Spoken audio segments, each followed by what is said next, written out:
اسلام کا پہلا secret agent جن کی سیکرٹ انفارمیشن سے مدینہ کی ریاست اپنے فیصلے لیا کرتی تھی، اور یہ اتنا خطرناک ایجنٹ تھا کہ ایون بہت سارے مسلمانوں کو بھی اس بات کا پتہ نہیں تھا کہ وہ کون ہے۔ رسول اللہ صلی اللہ علیہ وسلم کے دادا عبد المطلب کے 10 بیٹے تھے، جن میں سے 4 کو آج تک یاد کیا جاتا ہے: ابو لہب، ابو طالب، حضرت حمزہ اور حضرت عباس۔ جیسے ہی رسول اللہ صلی اللہ علیہ وسلم نے مکہ میں اپنی نبوت کا اعلان کیا، مکہ کے سارے بڑے سردار مل کر آپ صلی اللہ علیہ وسلم کے خلاف ہو گئے، بلکہ رسول اللہ صلی اللہ علیہ وسلم کا سب سے بڑا دشمن ان کا اپنا ہی چچا ابو لہب تھا، جو ایک بہت ہی سخت اور ظالم انسان تھے، جو ہر ٹائم کسی نہ کسی طریقے سے آپ صلی اللہ علیہ وسلم کو نقصان پہنچاتا رہتا تھا۔ لیکن پورے مکہ میں آپ صلی اللہ علیہ وسلم کا سب سے اچھا دوست بھی انہی کے چچا ابو طالب تھے، جو ایک بہت ہی سافٹ اور رحم دل انسان تھے، جو آپ صلی اللہ علیہ وسلم کے ساتھ ہر دشمن کے خلاف مضبوطی سے کھڑے تھے۔ اور آخر کچھ سال بعد آپ صلی اللہ علیہ وسلم کے پہلے چچا نے اسلام قبول کی، حضرت حمزہ رضی اللہ عنہ، جو ایک بہت ہی بہادر اور طاقتور واریر تھے۔ اور اب باقی رہے صرف ایک ہی چچا، حضرت عباس رضی اللہ عنہ، جو ایک بہت بڑے بزنس مین اور ذہین انسان تھے، جو ہمیشہ چھپ چھپ کر رسول اللہ صلی اللہ علیہ وسلم کی مدد کرتے تھے، لیکن لوگوں کے سامنے خاموش رہتے تھے۔ جیسے ہی مکہ میں رسول اللہ صلی اللہ علیہ وسلم کے سب سے بڑے ساتھی ابو طالب دنیا سے چلے گئے، اس کے بعد آپ صلی اللہ علیہ وسلم کا مکہ میں رہنا امپاسبل ہو چکا تھا، کیونکہ مکہ والے ابو طالب کے بعد مسلمانوں پر سخت ظلم کرنے لگے تھے۔ اسی لیے آپ صلی اللہ علیہ وسلم اپنے چچا کی وفات کے بعد اب مکہ چھوڑ کر کہیں اور ہجرت کرنے کی پلاننگ کرنے لگے، جس کے لیے انہوں نے اپنے صحابہ عرب کے ڈیفرنٹ سٹیز کی طرف بھیجے، اور خود عرب کی ایک سٹی طائف کی طرف گئے، اور وہاں جو ہوا وہ ہم سب کو پتا۔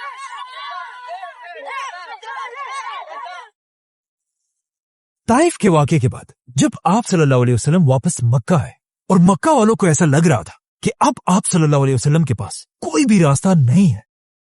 اچانک ایک دن عرب کی ایک چھوٹی سی سٹی مدینہ کے لوگ مکہ حج کرنے آئے، جن میں سے کچھ نے آپ صلی اللہ علیہ وسلم سے رات کے اندھیرے میں ایک سیکرٹ میٹنگ کی ریکویسٹ کی، جسے آپ صلی اللہ علیہ وسلم نے ایکسپٹ کیا۔ اور جیسے ہی مکہ میں رات کا اندھیرا ہوا اور مکہ کے سارے لوگ سو گئے، مدینہ کے کیمپ سے 73 مرد اور 2 عورتیں باہر نکلے اور مکہ میں ایک پہاڑ کی طرف روانہ ہوئے۔ جیسے یہ لوگ میٹنگ کی جگہ پر پہنچے، انہوں نے دیکھا کہ سامنے سے صرف 2 لوگ ان سے ملنے کے لیے آ رہے ہیں، جن میں سے ایک تو محمد صلی اللہ علیہ وسلم تھے، لیکن دوسرے آپ صلی اللہ علیہ وسلم کے چچا اور ابو طالب کے بعد بنو ہاشم کے بڑے سردار حضرت عباس رضی اللہ عنہ تھے۔ تو سب سے پہلے حضرت عباس آگے بڑھے اور مدینہ والوں سے کہا کہ اے مدینہ والوں، یہ بات یاد رکھو، اگر تم میرے بھتیجے کو اپنے ساتھ لے کر جاؤ گے تو اس کے بعد پورا عرب تم مدینہ والوں کے خلاف ہو جائے گا۔ اگر تم میرے بھتیجے کی حفاظت کر سکتے ہو تو پھر ٹھیک ہے، لیکن اگر تم نہیں کر سکتے تو پھر انہیں یہی چھوڑو، ہم بنو ہاشم خاندان ان کی حفاظت کے لیے تیار ہیں۔ جس پر مدینہ والوں نے حضرت عباس سے کہا کہ ہم ایک بہت ہی خطرناک اور ایک واریر قوم ہیں، اور ہم اپنے خون کے آخری قطرے تک ان کی حفاظت کریں گے۔ اسی کے ساتھ مسلمانوں کی ہجرت شروع ہوئی، اور سارے مسلمان مکہ کو چھوڑ کر مدینہ کی طرف روانہ ہوئے۔ لیکن حضرت عباس رضی اللہ عنہ نے ہجرت نہیں کی، اور وہ یہیں مکہ میں رہے، اور مدینہ پہنچنے کے کچھ ہی عرصے بعد اسلام کی پہلی جنگ کا وقت آیا، جنگ بدر۔ जंग से पहले रसूलुल्लाह सल्लल्लाहु अलैहि वसल्लम ने सारे सहाबा को जमा किया और इस जंग की प्लानिंग करने लगे। इस जंग में सारे सहाबा मक्का में अपने अपने खानदानों के साथ लड़ने के लिए बिल्कुल तैयार थे। लेकिन जैसे ही ये मीटिंग शुरू हुई, रसूलुल्लाह सल्लल्लाहु अलैहि वसल्लम ने अपने सहाबा से कहा कि कोई भी सहाबी बदर की जंग में मेरे खानदान बनु हाशिम को नहीं मारेगा। इस मीटिंग के बाद एक सहाबी बाहर निकले और उन्होंने अपने दोस्तों से कहा कि कितनी अजीब बात है, हम अपने खानदान को तो मारेंगे लेकिन बनु हाशिम को कुछ नहीं कहेंगे। जब हजरत उमर को इस सहाबी की बातों का पता चला, उन्होंने आप सल्लल्लाहु अलैहि वसल्लम से इजाजत मांगी कि मैं इसका सर काट देता हूं, लेकिन आप सल्लल्लाहु अलैहि वसल्लम ने उन्हें रोक दिया। इसके कुछ ही दिन बाद जब दोनों फौजें एक दूसरे के आमने सामने हुई, काफिरों की फौज में हर कबीले से बहुत सारे लोग थे, लेकिन बनु हाशिम से सिर्फ 3 लोग जंग के लिए आए थे, जिनमें से एक हजरत अब्बास भी थे। जैसे ही जंग शुरू हुई, मुसलमान जंग के बीच में अपने खानदान वालों से तो लड़ रहे थे, लेकिन हर मुसलमान बहुत ही केयरफुली बनु हाशिम के लोगों से दूर रह रहे थे। आखिर काफी देर लड़ने के बाद मुसलमान ये जंग जीत गए और जब मुसलमानों ने सारे कैदियों को पकड़ लिया, उन्होंने देखा कि इन कैदियों में आप सल्लल्लाहु अलैहि वसल्लम के चचा हजरत अब्बास भी थे। आप सल्लल्लाहु अलैहि वसल्लम ने फैसला किया कि हर कैदी फिदिया टैक्स देकर अपने आप को आजाद कर सकता है, जिसके बाद आप सल्लल्लाहु अलैहि वसल्लम हजरत अब्बास के पास गए और उन्हें कहा टैक्स दो, लेकिन हजरत अब्बास ने कहा नहीं, मैं क्यों टैक्स दूं, मैं तो पहले से मुसलमान। असल में इससे 2 साल पहले हजरत अब्बास और मदीना वालों की मीटिंग के बाद मुसलमान तो हिजरत करके मदीना चले गए, लेकिन हजरत अब्बास मक्का में ही रहे। कहा जाता है हजरत अब्बास मक्का के एक ऐसे आदमी थे जिन्हें मक्का की हर छोटी खबर का सबसे पहले पता चल जाता था, और अब वो मक्का में रहकर ही हर खबर मक्का से मदीना पहुंचाते रहते थे, जिससे आप सल्लल्लाहु अलैहि वसल्लम को मक्का की हर खबर का पहले से पता होता था, जिसकी वजह से मुसलमान हमेशा मक्का वालों से एक स्टेप आगे रहते थे। मतलब हजरत अब्बास रसूलुल्लाह सल्लल्लाहु अलैहि वसल्लम के मक्का में एक बहुत ही सीक्रेट एजेंट थे, जिनका किसी को पता नहीं था, इवन मुसलमानों को भी नहीं। इसीलिए जंग बदर से पहले मीटिंग में आप सल्लल्लाहु अलैहि वसल्लम ने मुसलमानों से कहा था कि बनु हाशिम के खिलाफ मत लड़ना, क्योंकि रसूलुल्लाह सल्लल्लाहु अलैहि वसल्लम नहीं चाहते थे कि उनका इतना इंपॉर्टेंट एजेंट हजरत अब्बास इस जंग में मारा जाए। लेकिन अब जब हजरत अब्बास गिरफ्तार हुए, उन्होंने सबके सामने ये एक्सेप्ट किया कि वो तो पहले से एक मुसलमान थे और कहा मैं क्यों टैक्स दूं। लेकिन रसूलुल्लाह सल्लल्लाहु अलैहि वसल्लम ने उनसे कहा कि कोई बात नहीं, तुम्हें मुसलमान होने का बदला अल्लाह जरूर देगा, लेकिन यहां आपको टैक्स देना होगा, और हां, अपने साथ साथ बनु हाशिम के 2 लोगों का टैक्स आपने ही देना होगा। जिसके बाद आप सल्लल्लाहु अलैहि वसल्लम ने हजरत अब्बास को दोबारा मक्का भेजा और वो वहीं से एक बार फिर मुसलमानों की मदीना में मदद करने लगे। इसीलिए अगले साल जब मुसलमानों की दूसरी जंग शुरू हुई, जंगे ओहद, आप सल्लल्लाहु अलैहि वसल्लम को पहले ही मक्का की पूरी फौज का सब कुछ पता था, क्योंकि हजरत अब्बास उन्हें मक्का से हर डिटेल सीक्रेटली पहुंचाते रहते थे। और इसी तरह खंदक की जंग में भी आप सल्लल्लाहु अलैहि वसल्लम मक्का वालों से एक स्टेप आगे थे, जिसके बाद आखिर वो दिन आया जिसका सबको इंतजार था, फतह मक्का। और जैसे ही आप सल्लल्लाहु अलैहि वसल्लम 10,000 मुसलमानों के साथ मदीना से मक्का की तरफ रवाना हुए, और उधर मक्का में भी हजरत अब्बास को समझ आ गई कि अब और छुपने का कोई फायदा नहीं, इसीलिए वो भी अपने खानदान के साथ मदीना की तरफ रवाना हुए और रास्ते में मुसलमानों की फौज से मिलकर वापस मक्का को फतह करने आए, और इस तरह मक्का फतह हो गया। मक्का फतह करने के कुछ ही दिन बाद मुसलमानों की एक और बड़ी जंग शुरू हुई, जंगे हुनैन। और ये पहली जंग थी जिसमें हजरत अब्बास अब एक स्पाई नहीं बल्कि एक वॉरियर की तरह जंग में मुसलमानों के साथ खड़े थे, और मुसलमान तेजी से अपने दुश्मन की तरफ बढ़ रहे थे। लेकिन जैसे ही मुसलमान इन 2 पहाड़ों के दरमियान पहुंचे, इन दोनों पहाड़ों से मुसलमानों की फौज पर तीरों की बारिश होने लगी और इतनी तीरें बरसने लगी कि मुसलमानों की पूरी फौज जंग छोड़कर पीछे हटने लगी। ये देखकर काफिरों की पूरी फौज ने मुसलमानों पर हमला कर, जैसे ही काफिरों की फौज आगे आई, वो ये देखकर हैरान रह गए कि मुसलमानों की पूरी फौज तो पीछे भाग रही है, लेकिन मुसलमानों में सिर्फ एक आदमी अपने साथियों के साथ बहादुरी से अपनी जगह पर खड़ा है, और वो थे हजरत मोहम्मद सल्लल्लाहु अलैहि वसल्लम।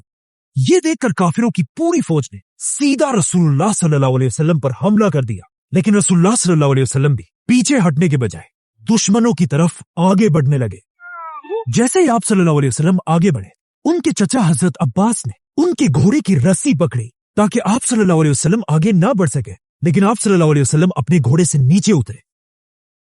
और दोबारा दुश्मन की तरफ बढ़ने लगे। और जब आप सल्लल्लाहु अलैहि वसल्लम आगे बढ़ रहे थे, वो जोर जोर से एक ही बात कह रहे थे, अनन नबीयु ला कज़िब अनब्नु अब्दुल मुत्तलिब। और ये कहते ही रसूलुल्लाह सल्लल्लाहु अलैहि वसल्लम ने अपने चचा अब्बास से कहा कि मुसलमानों की पूरी फौज को जंग में वापस आने की आवाज दो, क्योंकि आप सल्लल्लाहु अलैहि वसल्लम के चचा अब्बास अभी भी एक जवान आदमी थे और वो रसूलुल्लाह सल्लल्लाहु अलैहि वसल्लम से सिर्फ 4 साल बड़े थे।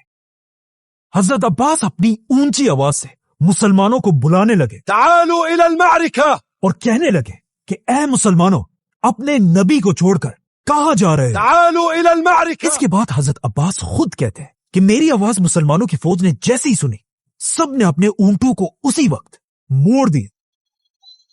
और आप सल्लल्लाहु अलैहि वसल्लम को बचाने के लिए फुल स्पीड भागने लगे। उस टाइम कुछ सहाबा ऐसे भी थे जो अपने ऊंटों को ना मोड़ सके और वो अपने ऊंटों को छोड़कर पैदल आप सल्लल्लाहु अलैहि वसल्लम के लिए रवाना हो। इस तरह कुछ ही देर में मुसलमानों की 12,000 की फौज दोबारा जंग में, और मुसलमान ये जंग जीत गए। ये जंग जीतने के बाद आप सल्लल्लाहु अलैहि वसल्लम अपने सहाबा के साथ वापस मदीना चले गए, और इस बार वो अपने साथ अपने चचा हजरत अब्बास को भी लेकर गए।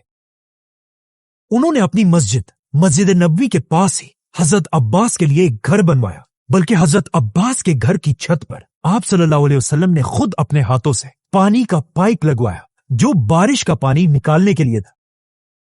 जैसे ही हजरत अब्बास मदीना आए, उसके कुछ ही अरसे बाद उनके भतीजे रसूलुल्लाह सल्लल्लाहु अलैहि वसल्लम इस दुनिया से चले गए। लेकिन हजरत अब्बास रसूलुल्लाह सल्लल्लाहु अलैहि वसल्लम के बाद भी अपने बेटे अब्दुल्लाह बिन अब्बास के साथ मुसलमानों की खिलाफत के सबसे बड़े एडवाइजर्स में से थे। लेकिन आखिर हजरत उमर की खिलाफत में हजरत अब्बास और हजरत उमर के दरमियान एक इख्तिलाफ पैदा हुआ। एक दिन खलीफा उमर रज़ियल्लाहु अन्हु अपने घर से मस्जिद की तरफ जा रहे थे। रास्ते में वो जैसे ही हजरत अब्बास के घर के पास से गुजरे, हजरत अब्बास के घर की छत से हजरत उमर के कपड़ों पर गंदा पानी गिरा। ये देखकर हजरत उमर ने हजरत अब्बास के घर का ये पाइप यहां से निकालकर दूसरी तरफ कर दी, और उन्हें हजरत उमर की इस बात का पता चला तो हजरत अब्बास सीधा मदीना की अदालत पहुंचे और वहां जाकर खलीफा उमर पर केस कर दिया। जैसे ही केस शुरू हुआ, मदीना के जज ने खलीफा उमर को अदालत आने का हुक्म दिया। जैसे ही खलीफा उमर अदालत पहुंचे, हजरत अब्बास ने जज से कहा, उमर ने मेरी इजाजत के बगैर मेरे घर के पानी का रास्ता बदल दिया है। जिस पर हजरत उमर ने कहा कि मैंने ऐसा इसलिए किया ताकि इससे मुसलमानों को तकलीफ ना हो।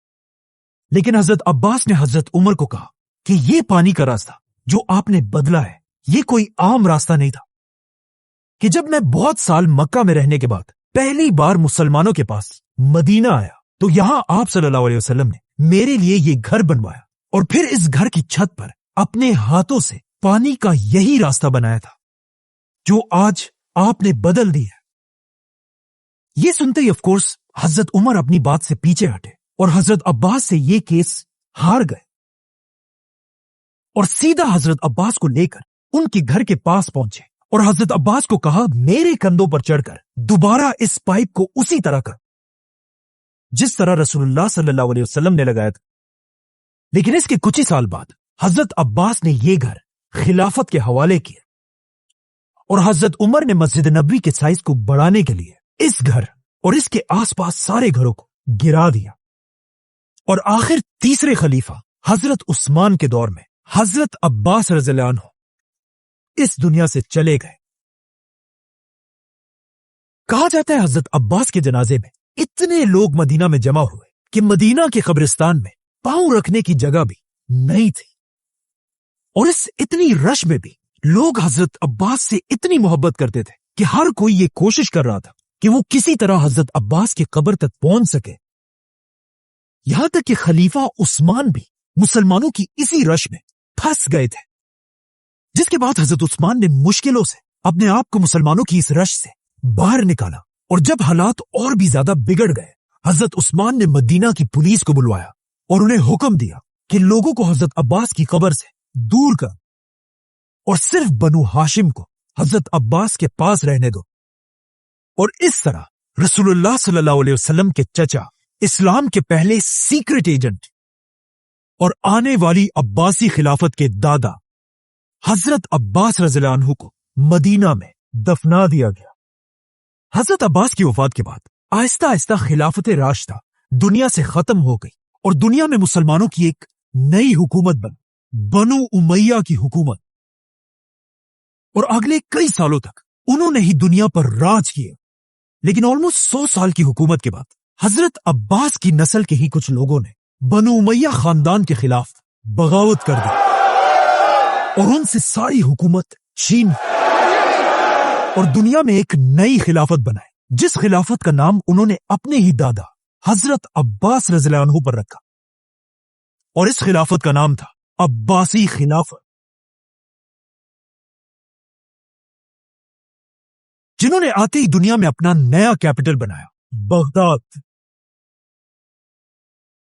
और यहीं से दुनिया में मुसलमानों का एक नया दौर शुरू हुआ, जिसे आज तक इस्लामिक गोल्डन एज कहा जाता है। Subscribe.